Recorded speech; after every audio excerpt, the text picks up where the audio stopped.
God bless you guys. This is Sean here from Faith Spring Change. I just want to come on here and I want to share something to you that's dear to my heart. And it may not be dear to your heart, but it's something that the Lord has given me. And I think for the people out there who have done horrible things and they are trying to get all that guilt off of them so that they can walk into the things of the Lord. Or maybe if you're somebody who is in that and you're wondering, having questions about the Lord, this may shed some light on some things. And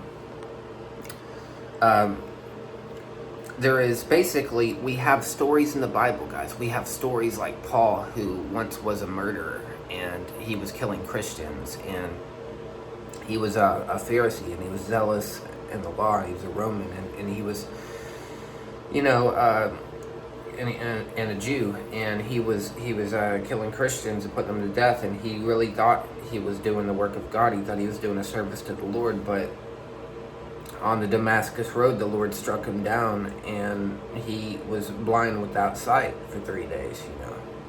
And as the story goes, he once was lost. He's now found. And he obtained mercy because he did it ignorantly. And there are a lot of people who come from broken households, and they have a lot of bad stuff happen to them. And they grow up rough, and they have, and a lot of bad things they do, and people can't see. There was a lot of torment inflicted on them. And the Lord has mercy. And so, guys, in heaven, the same on earth, guys. We have films on earth, and we watch films, and we like to tell stories, and so does heaven. And Jesus would tell a lot of stories in the Bible. He would have parables, the parable of the rich young ruler, and the parable of the prodigal son, and I like that prodigal son story, and about the son who was basically the father had all this wealth and everything, and he left. Basically, when the time came, the son requested that his share of the wealth be given to him, and he gave it to him, and he went out to a far country, and he spent it, on basically harlots or other things, and there began to be a famine in the land where he was, and he had spent all his money, and now he was basically eating with the pigs and stuff. And he came to his senses, and he basically said, how many of my father's servants have more than enough to spare, and while I just dwell among these husks? And he said he would go to his father and say, Father, I've sinned against you, against heaven and against you, and I'm no more worthy to be called your son. Let me, be made like your hired servant. And the father, as he was a great distance away, he ran to him, he kissed him, he put a robe on him, he killed a fatted calf for him, and he made merry with his friends because his son was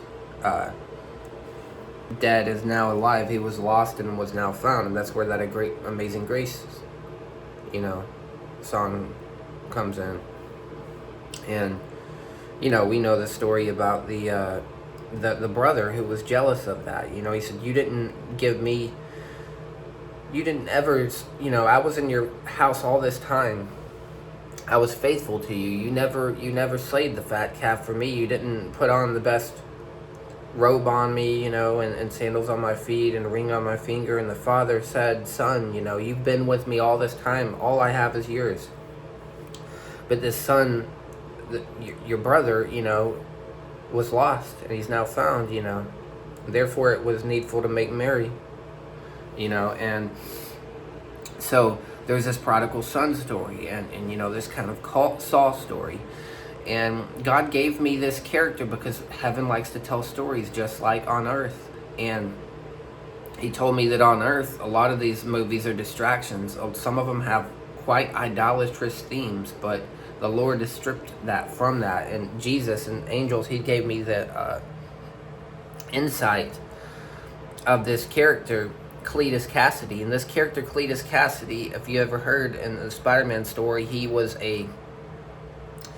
got horribly abused by his mother, and father, and I think his father would beat him up, different things, and he tried to take a hairdryer or even throw it into the tub and kill her. Did some horrible things, later on murdered, later on raped, horrible things. He had terrible abuse put on him, and this symbiote, this alien suit got on him, and it called itself Carnage, and he started killing with it and doing all this bad stuff. But the Lord wanted to speak. He gave me a vision a while back, and I'm going to talk about this conversion thing. But he gave me a vision a while back, guys, when I was asking to teach people about the 17 works of the flesh and what sin is. And I said, wouldn't it be great if you could take all these characters and you could take some of them and show what sin is? And I was making my supplication to the Lord, and when I was asleep, I heard Jesus say, I'll figure it out. And so I let it go, and then months went by, and then I got this dream, and it perfectly aligned, and I didn't know how many people I was seeing or what it was about. But after I wrote down and wrote all the numbers, I was like, wait, that's 17, and then God reminded me of my prayer of the 17 works of the flesh. And carnage lined it up that I saw, the tongue was carnage, and venom was on the tongue, like the venom of the saliva was on the tongue. And venom landed under uncleanness, carnage landed under lasciviousness. And people who turned the grace of God into lasciviousness. And that was the fourth work of the flesh. And grace, another word for it is like being for somebody. And so it was the fourth letter of the alphabet, lasciviousness. And it says they turned the grace of God into lasciviousness. And so, he takes pleasure, he takes delight in killing and stuff. And it's that spirit of lasciviousness that's on many that attacked him, because he got hurt bad and he got wounded, and now he thinks he's entitled to do all this evil as payback for what happened to him. And since it was a fourth letter, it landed under the letter D. And the Lord, one day when I was stocking groceries, he brought back to my mind this actor named D. Snyder. And I'll explain some stuff. He brought to my mind this actor D. Snyder. And D. Snyder in this movie Strangeland, he plays this character called Captain Howdy. Does these terrible stuff, torturing people, putting hooks on them and all kinds of stuff. And it just a really bad, I wouldn't recommend, don't watch that movie. But later on, the police or so capture him, and you see him later on, and he's supposedly on medication, but there's a childlike version of, he's really called Carlton Hendricks, and he's sorry for what he did. And people were saying, you sorry sack of, crap, you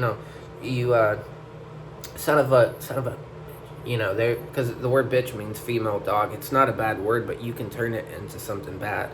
But even this woman who was supposed to be a Christian was saying that to him, and he's like, I'm sorry. And then one of these guys' daughters disappears in the movie. That's Robert Englund. That's the guy that plays Freddy. And she disappears, and the mother suspects that he's been kidnapped by this guy. But he hasn't kidnapped. For 4 years, he's been clean. And they basically go after him. They put a rope around his neck. They start beating him up and stuff. And that spirit comes at him and says, death is like an old friend. They put a rope over his neck to hang him. And basically they leave him, and then it starts to rain, and then a piece of the lightning strikes and hits that branch and breaks it. And then he gets that rope. He comes back, and he's still alive. It's like that murderer was brought back in him, and he says, what a rush, and he's angry. And he goes back, but the Lord brought that back to my mind years later when I was stalking. I wasn't into that, and I was just thinking about the Lord and His grace, and I was thinking, man, that's not right. People should get grace, and I want a story about a person who came out of crime and didn't go back to it. And the Lord brought that up because He was going to give me a dream that day. And I went to sleep, and I was with this guy that was the actor who played in it. And he was sitting at a table across from me, and it was in the dark, and it was like a communion table. And it was like, I guess they were saying, like, my faith is Catholic or something like that. Or maybe he thought I was Catholic, which I'm not at all. But he said, what makes you think I'm trying to see how I can word it because I want to get it right. What makes you think you can get a decision to get me to join your Christian religion? And he said it like, but he said it so dark, and the guy's genuinely a terrifying dude. The guy who plays the part, D. Snyder, of this Captain Howdy character, is he's from this band Twisted Sister. And then when he said that, I thought that was weird because this was an angel acting, but he looked like he was fuming at them. And then all of a sudden I heard this burst in my mind of this song came out of me. And it was this song of the Lord. And, well, it was a song that he sang. But it was like, I don't know how to describe it. It was like heaven. It was like I could feel the Holy Spirit in it. And God turned it. And it was like, we're not gonna take it. No, we ain't gonna take it. We're not gonna take it anymore. And it came out of me, and it was like I was hearing his voice, and it was like everything. When I got used to get attacked by people, the Lord said he would turn the curse in you into a blessing. And people sometimes, when they have that kind of stuff that they put on you, it's against you, but now it was like for you. And it was funny because when that started to come out of me, he started to hilarious sing, and I was like, what's going on? And I woke up, I realized this was an angel. And I looked him up, and it turns out that God had touched him, like an experience. He felt sorry for him too, and he touched him, gave him an experience. Jesus touched him. He doesn't follow organized religion, but apparently I guess he is a Christian as he thinks. He still needs to become a Christian, but he had a Catholic background. I didn't know that either, but he's not Catholic. He doesn't follow the organized religion, but we need to pray for him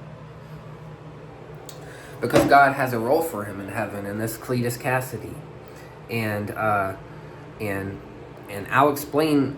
He gave me the image of a like if you see a Netflix trailer or whatever for something, like a modern day Paul basically, and I'll explain the story in line. But let me explain to you how this could occur, because if D. Snyder doesn't get to heaven, they have a parts department in heaven, and other people have talked about it. It's in Richard Sigmund's book, or you can find his testimony on here of his journey to heaven. Lots of people have seen it. Anna Roundtree, The Heavens Open, there's lots of people that's seen it. Sid Roth has talked about this parts department before in heaven. But they have a body parts department in heaven that has the hand, the ear, the foot of everybody. So if they lose an arm, a leg, or whatever, God has given people miracles in certain meetings, and they've received different parts. One guy who was blind in one eye, he received a new eye by faith, and somehow they've transferred it over to here. But it also exists. It can be used for different things. So in heaven, if a person doesn't make it to heaven, Jesus revealed this to me. He talked to me about this. And you say you want an actor to play a part of it, and he's not there. You can have it assembled together in the parts department in heaven, and it's a body. And then an angel can get into that body like it's a suit, and you also get perspective knowledge of the person, how they would play the role. And so, yeah, there's going to be a Cletus Cassidy. There's going to be a show like that. And he gave me, and I'm going to explain this, guys, because this is awesome. Like, this is a second chance story, like kind of like a modern day Paul, And I had a vision later on after that. And I didn't, back then when I had that vision of like a better version of him, I didn't know what it was for. God didn't tell me that about him playing like Cletus or like something like that in heaven. But I just got that vision, that dream I told you about of him, the "We're Not Gonna Take It" thing, because he would sing that song,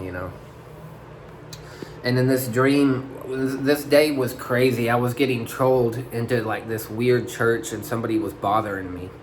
But some people can get trolled into this Catholic church, and Catholic means that which is universally acceptable to all. It really represents the world church or the sinful church, and you can get bothered and trolled into that, so that your mind starts to go there, and you remember all the bad things that happened to you. When you remember all the bad things that happened to you, that's like the world church, Or the Catholic Church. It can come in many forms. But in this dream, this Eddie Brock character, he was reformed and he was no longer Venom, and he had repented and turned to the Lord. And it's like he was getting trolled, and he kept getting bothered by Cletus Cassidy, who was Carnage. And you couldn't see the symbiote on Carnage because it was, it's inside of him, and it will come out and it'll come all over his face, and he'll have the white eyes and the tongue and the red suit, and it just looks crazy looking. Carnage will, but it was like a D. Snyder version. He was trolling this Eddie Brock character, and Eddie Brock just wanted him to leave him alone, just wanted to basically serve the Lord, and he's come on, you're evil, and he kept bothering him. And it trolled him to this Catholic church, and then when they went in, there was this guy, I guess, who tried to offer grace to... He didn't know it was Carnage. He didn't know Carnage had taken over this Cletus Cassidy guy because he couldn't see the suit. And so he was offering him a communion cracker. And because Cletus had been abused in all this, he knew the difference between the fake grace and the real grace. And this guy was offering him a cracker and telling him that was going to make him... I'm trying to remember. That was going to save his life or something. And he said, basically, you think a cracker is basically a dead guy, and somehow that's going to save my life because they say that's the body of Jesus, Like, literally. And the guy's, like, smiling, yes, and basically, all of a sudden, Carnage shot out of him, and he turned into Carnage, and he bit the head of the guy off. And then it starts playing that "We're Not Gonna Take It" song, and it's like a rock and roll song. And then Eddie Brock gets mad, and he gave me this whole dream vision scenario. And he wants to fight him, and then Spider-Man comes in there trying to break... Peter does, a Spider-Man trying to break everything up, and basically Eddie's saying, that's not right, he should pay for what he did. And, he should pay for what he did. And somehow or another, Eddie Brock doesn't give in to the temptation, and the cops came and they get him. And there's that whole, we're not going to take it, and he tries to resist the cops. Cletus, who was Carnage, does, or somehow they get Carnage off of him. And he was just giving me little bits of this at a time. But basically the story was he would wind up in prison. And in prison he would have somebody would give him a Bible, or Eddie Brock or somebody else would give him a Bible, and then he starts to read it, and the Spirit of God touches him, and he has like a second chance, and he repents, and it's like a Paul kind of a story. And later on, when you hear that, and you start hearing that "We're Not Going to Take It" song, and it's like he's not going to give in to the anger anymore, or the fuss, or lasciviousness, sexual offense, or he's not going to give into that sin anymore. He's going to forgive and let go, and he's like, crying. He has this experience, and he's changed, and the Lord led me to, he allowed this Meta AI program, to just popped up on my app, and he said, why don't you try to use that? And I came up with some names, and for the name of Eddie Brock, it turned it from Venom into Antidote. And Venom is like the venomous report, the bad news, and Antidote is the gospel, the good news of the gospel, which is Jesus Christ, that God saves his anointed. That's the good news of the gospel. And being anointed is like smeared. And that venom he showed me was like that bad stuff on the tongue, that bad anointing. But this antidote is like this good anointing, the good news of the gospel. And for Cletus Cassidy, it came up with the name Sonorous, which means sound. And it's amazing grace, basically. How sweet the sound that saved a wretch like me. And this morning, he gave me a different piece of it. You would see like a clip for a show, and you're going to see this in heaven, and it would be playing the if you make it to heaven. Amazing grace, how sweet the sound that saved a wretch like me. It'd be playing the song slowly, and you'd see clips of Cletus' life and when he was abused as a child and everything, and you'd see how his carnage and the bad things, and it's playing that amazing grace, and I just, sometimes I get nervous about singing on here, but but it's playing it and everything, and And I was like, whoa, that's perfect for a opening theme to see, a trailer for a TV show to see. And it's a story of how a person can go to become abused into getting into a life of becoming so brutally evil, and then God can touch him and save him. And he's like a modern day Paul. And I said, if he's like a modern day Paul, and Peter Parker, he's like a modern day Peter, you know, then who would Eddie Brock be like? And Meta AI said John Mark. And I remembered, I was like, wait, John Mark was a reporter. So was Eddie Brock, you know. And he was into that venomous report. Now he's reporting the good news of the gospel, that God saves. Because in the news, they report about how people are victimized by this and that and that. But a good report is telling, well, God saves. This person got free of this or that, you know. And he's a better reporter. And so check this out, guys. That it turns out that Stan Lee, and totally redoing these characters, he didn't used to do the devil horns when he would shoot the web. Spider-Man didn't. Todd McFarlane added that, so you take that out of the character of Spider-Man. But he originally, he got inspiration from, based him off of the Peter of the Bible. Jesus told me this first, and later on I looked it up, and I found out Stan Lee admitted it in one of the books, and I have the source material on here. Said he based him off of the Peter of the Bible, who was a fisherman. And Spider-Man, or Peter Parker, you know, Peter means rock, you know. It actually means as a rock. Let me think. Like a stone, or as a, I'm trying to remember. As a stone, or like a rock. You know, and, you know, remember that Like a Rock song. But anyways, basically, Jesus said, you're Peter, and on this rock I will build my church, and the gates of hell will not prevail against it. But that was after he confessed that Jesus Christ is the Son of God. That is the rock-solid testimony. And when somebody has that rock-solid testimony in their life, they're like a rock, you know. And a rock represents a spirit. And there are two symbols, guys, in the Bible that we see for the spirit. There's a stone, like that stone laid before Joshua with the 7 eyes, you know, and God removes the iniquity of that land in one day. That is a symbol for a spirit that's enduring forever. And then there's a dove that's a symbol of the spirit that flies, you know. And so it said in the Bible, Peter was a son of Jonah. And in the story Spider-Man, he's like a son of Jonah. J. Jonah Jameson does some bad reporting sometimes about Spider-Man, but he likes Peter Parker. He just doesn't know he's Spider-Man. He's confused. And kind of comically how Jonah in the Bible was caught up in the offense of, you know, the people, the Ninevites, who were wicked. And Ninevites mean the people of the fish gate. That's one of the meanings of the name. And, you know, Peter, you know, like, he catches criminals, but he also catches people to get them off the streets, to catch, you know, this Spider-Man he showed me is going to be a fisher of men, you know, and he shoots his web, you know, like nets and everything. And spiders, they build their houses on, or they build their webs on rocks, you know. And the Lord is the weaver, that he brings things together. Like in the book of Anna Roundtree, he said that these streams of God's people need to be sewn together. You know, like you would sew, you know, like you would weave.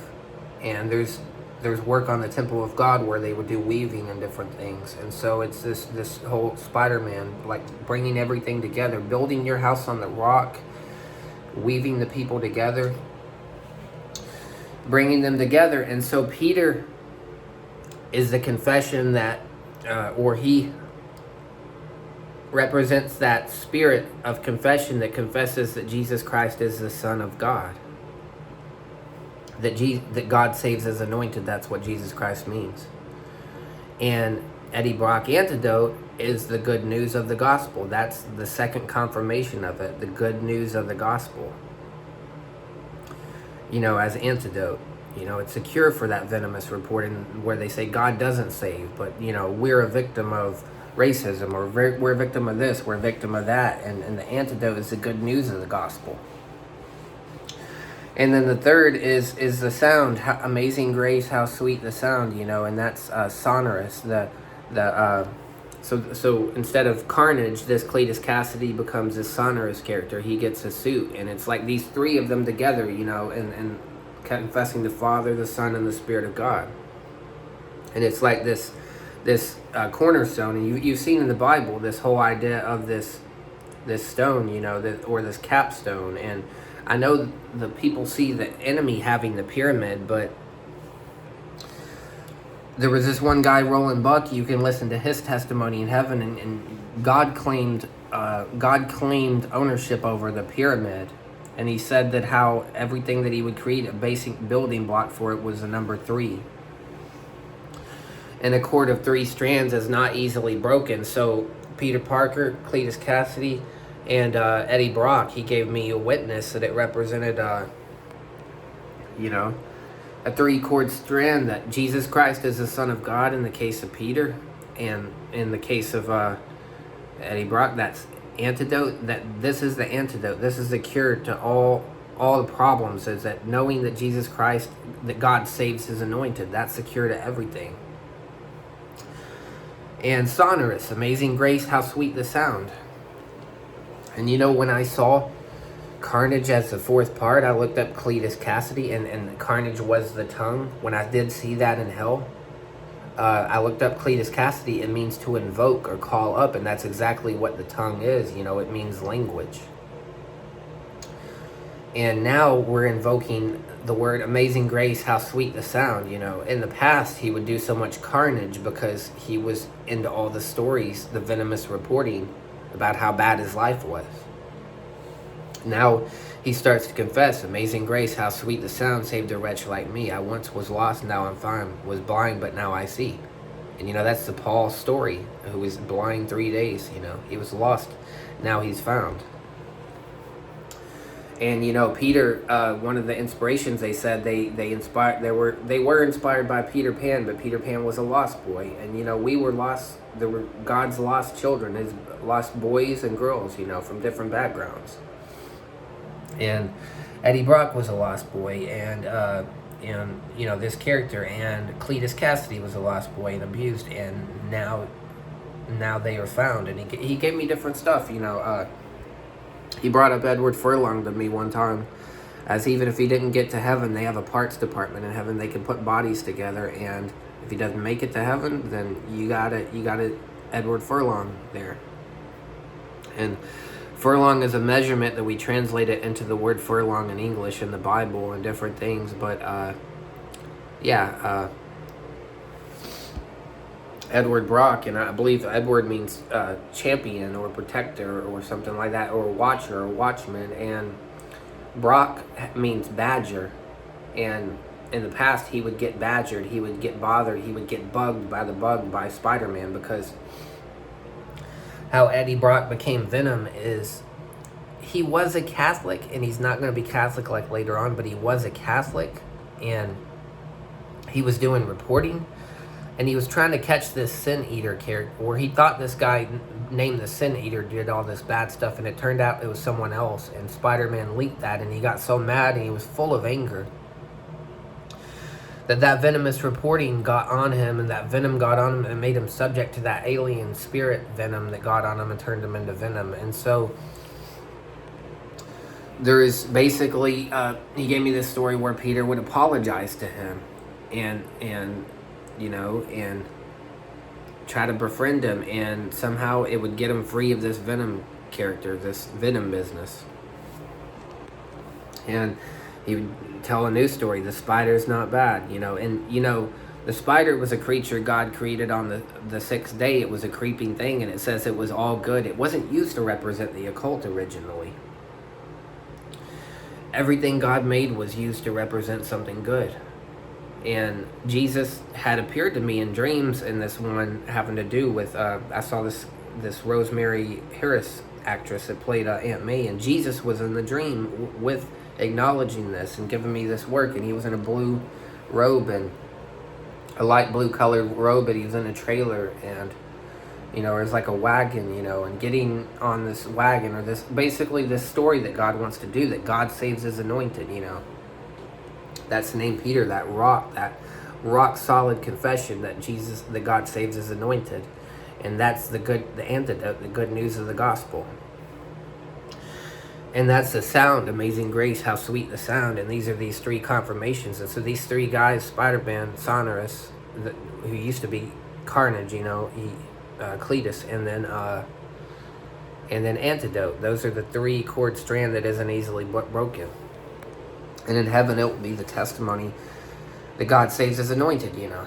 And so I just wanted to share that with you guys and tell you there's hope no matter what you're going through. I don't always feel comfortable doing these videos, but I thought I would share something that was dear to my heart. And I don't know, you can let me know in the comment section. But God bless you guys. I am praying for you.